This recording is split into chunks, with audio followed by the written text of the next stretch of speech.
మన ముకుందాలో Christmas and new year offer విఏపై ఫ్లాట్ 10% తగ్గింపు. వివరాలకి సంప్రదించండి.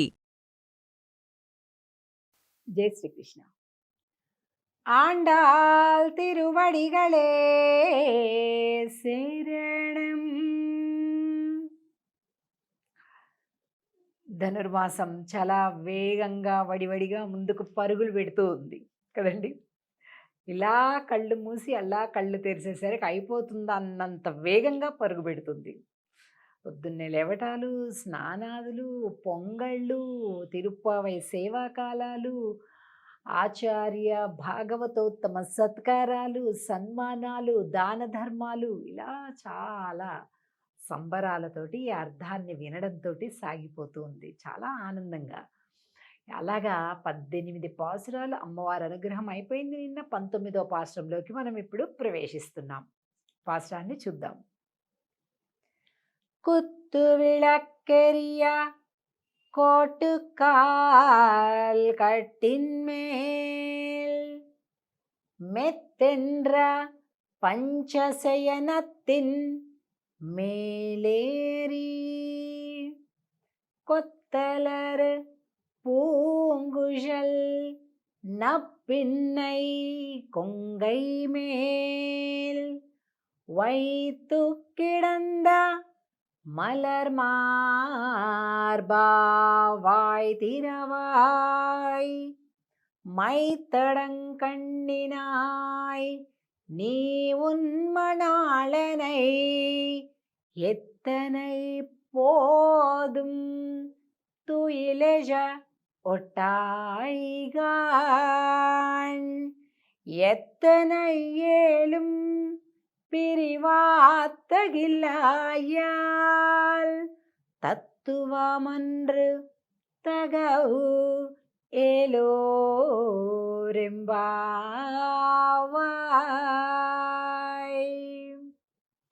ఈరోజు పాశురంలో లోపల పరుండి ఉన్నటువంటి అమ్మా స్వామి చేత్తి అంటారండి. ఎప్పుడైనా భార్యాభర్తలు ఇద్దరు కలిపి ఉండడాన్ని చేత్తి అంటారు.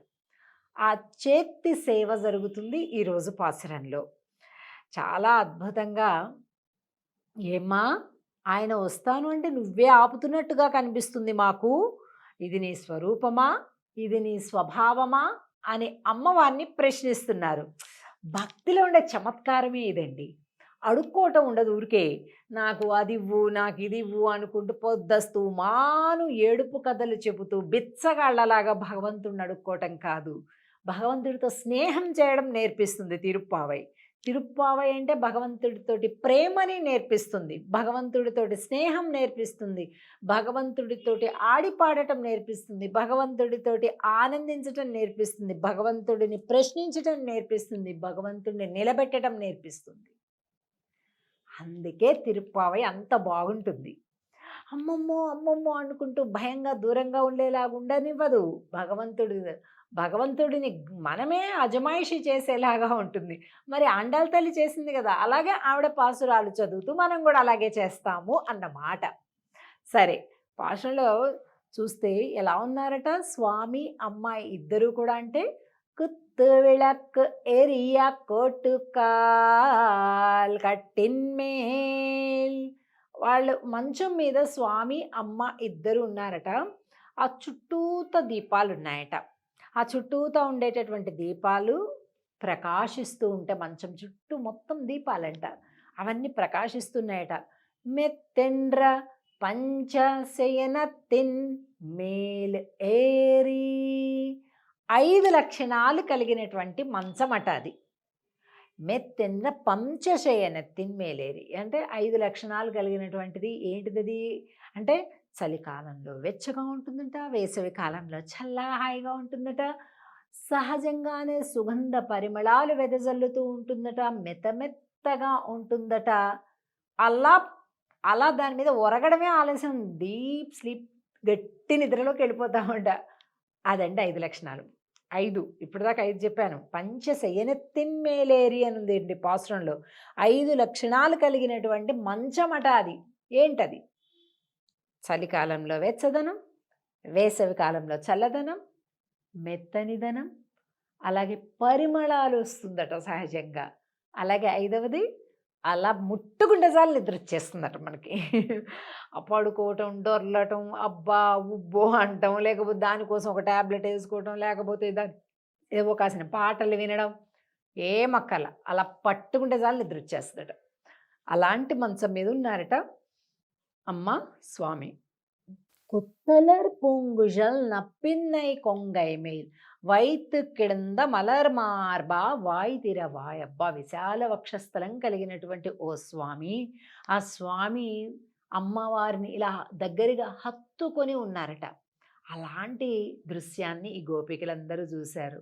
వాయ్ తిరవాయ్, అమ్మా కొద్దిగా నోరు తెరవరాదా, మమ్మల్ని అనుగ్రహించరాదా అంటున్నారనమాట. అలాగే మైత్తడం కండినాయ్, అమ్మా స్వామి మా కోసం రాబోతుంటే నువ్వు నీ కాటుక కళ్ళతోటి స్వామిని ఆపుతున్నావు, ఆపేస్తున్నావు. అసలు నువ్వు కదా రక్షించాల్సింది. అలాంటిది ఆయన రక్షించటానికి వస్తుంటే, ఆయన మా కోసం తలుపు తీయడానికి వస్తుంటే నువ్వు కళ్ళతోటి స్వామిని శాసిస్తున్నావు, ఆపుతున్నావు. అమ్మా ఏంటిది? అసలు ఆయన కంటే ముందు నువ్వు రావాలి కదా, అంతే కదండి. అమ్మవారే కదా ఎప్పుడు ముందు మనల్ని కాపాడాల్సింది, ఆ ముందు మనం రక్షించాల్సింది. మనకుండేటటువంటి పాపపు ముఖాలు స్వామికి కనిపించనివ్వకుండా ఉంచేది అమ్మవారే కదా. కానీ ఏంటవుతుంది, ఆయనేమో రాబోతుంటే నువ్వు ఆయన్ని శాసిస్తున్నావు. మైత్తడం కಣ್ணிనాయ్ నీ ఉన్మణాళనై, నీ భర్తను ఎత్తనై పోదుం తుయిలజ ఒట్టాయిగాన్. మా ఆయన యొక్క విరహాన్ని, ఎడబాటుతనాన్ని నీవు భరించలేవా? బిడ్డలం మేము కూడా అందరం కలిపి ఉంటే కదా కుటుంబం, అంతే కదండి. కేవలం భార్యాభర్తలు ఏం బాగుంటుందండి, పిల్లలతోటి బాగుంటుంది. పిల్లలతో కలిపి ఆలు మగలు ఉంటే అప్పుడు అది ఆనందం. మేమందరం బిడ్డలేం కదా, ఎందుకమ్మా మమ్మల్ని వేరు చేస్తున్నావు అని అంటూ మమ్మల్ని కలవటానికి స్వామి వస్తుంటే ఆపేస్తున్నావు నువ్వు అని అంటూ, ఎత్తనై పోదుం తుయిలజ ఒట్టాయిగాన్ ఎత్తన ఏలుం పిరివాత్తగిల్లాయాల్ తత్తువమన్రు తగవు ఎండ్రు ఏలోరెంబావాయ్. అసలు అమ్మవారికే ఇంకొక పేరేంటి, పురుషకార స్వరూపిణి అని పేరు. అమ్మ నువ్వు కదా, పురుషకారము అంటే ఏంటి, కారాలు ముప్పులు కాదండి. పురుషకారము అంటే స్వామిని పరిపూర్ణమైన పురుషుడుగా చేయునది అని అర్థం, పరిపూర్ణ పురుషుడు. సో అలాంటి పరిపూర్ణ పురుషుడుగా చేయడం అంటే ఏంటి, రావడం అంటే బిడ్డలు తన దగ్గరికి రావడం, తను బిడ్డల దగ్గరికి రావడం, అది. కానీ అసలు నీ స్వరూపం అది, కానీ అలా చేయడం లేదే. నీ స్వరూపము అది కాదు, నీ స్వభావము అది కాదు, కానీ ఎందుకు ఇలా చేస్తున్నావమ్మా అని ప్రార్థించడం కనిపిస్తుంది మనకి ఈ పాశురంలో. దీన్ని చేతి పాసురం అంటారు. అంటే స్వామి అమ్మ కలిపి ఆనందాన్ని అనుభవిస్తూ ఉండేటటువంటి ఒక అద్భుతమైనటువంటి దృశ్యాన్ని భావన చేస్తున్నారు ఆండాళ్ళ గోష్ఠి అంతా కూడా. పాశురాన్ని ఒక్కసారి పాడుకుందాం. కుత్తు విளக்கு ఎరి, గుత్తులు గుత్తుల దీపాలట. குத்து விளக்கெரிய கோட்டுக்கால் கட்டின்மேல் மெத்தென்ற பஞ்சசயனத்தின் மேலேறி கொத்தலர் பூங்குழல் நப்பின்னை கொங்கை மேல் வைத்து கிடந்த மலர் மார்பா வாய் திரவாய். மைத்தடங்கண்ணினாய் நீ உன்மணாளனை எத்தனை போதும் துயிலஜ ஒட்டாய்கான் எத்தனை ஏலும் பிரிவாத்தகில்லாயால் தத்துவமன்று தகவேலோரெம்பாவாய். ஆண்டாள் திருவடிகளே சரணம். ஜெய் ஸ்ரீ கிருஷ்ண.